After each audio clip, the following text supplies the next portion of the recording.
I'm Captain James. I am number 2 of the Magnificent Seven. When were you hired? 1978. And I'm Ty Lewis. I'm number 3 of the 7, and I was hired in July '79. I'm Tony Holder. I'm number 4 of the Magnificent Seven. I was hired in September of '79. And I'm Joe Hawley. I was hired in November of '81, and I'm number 7 of the 7.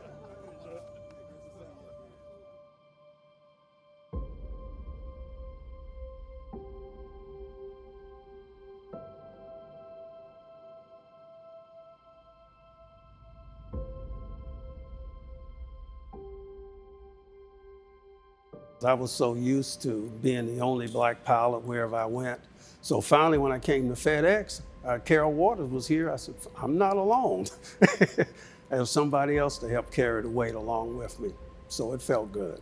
Wow, he was kind of the mentor for everybody. Whenever he spoke, even though he was quiet, his words carried a lot of weight. He was the father figure, and he knew how to deal with issues, and he was sort of our go-to guy. Yeah, it's like in the movie The Godfather. I'm having a problem. Can you help me with this problem?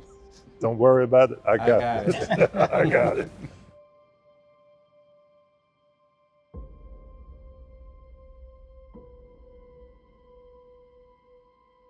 James Walker, who was hired right behind me, he came out of Tuskegee.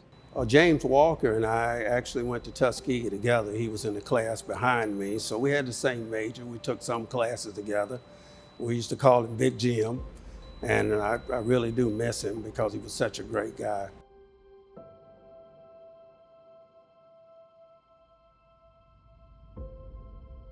Bruce Taylor was one that I truly missed. He was a very straightforward individual. Got to socialize with Bruce quite a bit.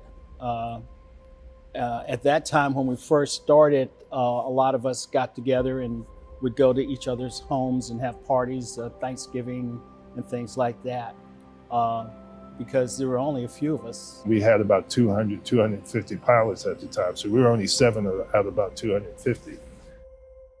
When I was about 12 years old, my grandmother, who raised me, brought me a little balsa wood airplane, and she kept feeding this stuff to me. And after a while, I became an airplane geek. I knew nothing about aviation whatsoever. Never been on an airplane, never been to an airport, nothing. I never thought I would have the opportunity to fly, because for a black kid coming from a small segregated school like I did, the opportunity just didn't exist. Always wanted to fly, even as a small child. It's the only thing I ever really wanted to do, but in the 50s, it didn't seem like it was going to be a possibility. So I didn't have any options. It was either go to the military and get flight training or not become a pilot. All of us who were hired were all military pilots, and that made the transition for them and for us a lot easier, because there was no suspicion of our qualifications. We were just like them. And that was a big deal.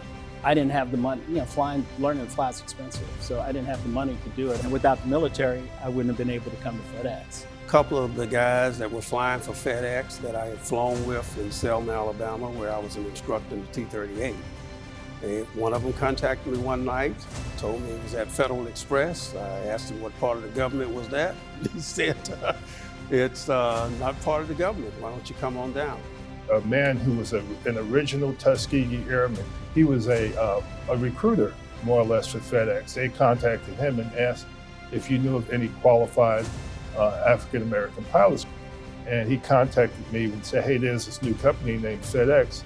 Would you like to come in for an interview? I said, well, sure. I was asleep one morning, the phone rang, and he says, would you be interested in working with FedEx? And I had just heard of FedEx 2 weeks prior.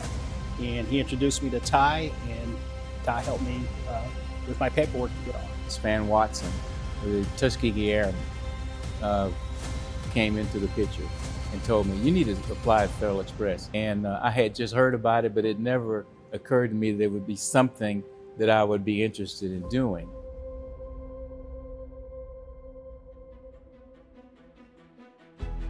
At FedEx, has always been in the forefront of trying to hire minorities. They didn't want token African Americans. They want really qualified African Americans. We had the right stuff at the right time and we were able to take advantage of it, but we did not do it by ourselves. So I give a lot of credit to our founder, Fred Smith. He didn't see color, he saw capability. He decided that there was going to be diversity. He had Exactly. a commitment for There you go. diversity. Okay. Without him, we wouldn't be here. He didn't just give me a job, he gave me a career. Well, I always felt like I had to try to do the best I could so that I could keep the doors open for others to follow after me. They need to be able to see somebody like them in a uniform, somebody that can actually tell them the facts.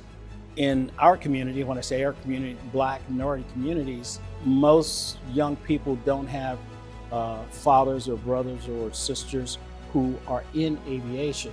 If you don't hear about it, you don't know about it. We serve as role models. We have a responsibility. We do this because our kids need to see that there are people like us and that they can become us. I don't know about how much of a legacy I've left, but I'm extremely proud of FedEx. I was just lucky to be a cog in the wheel.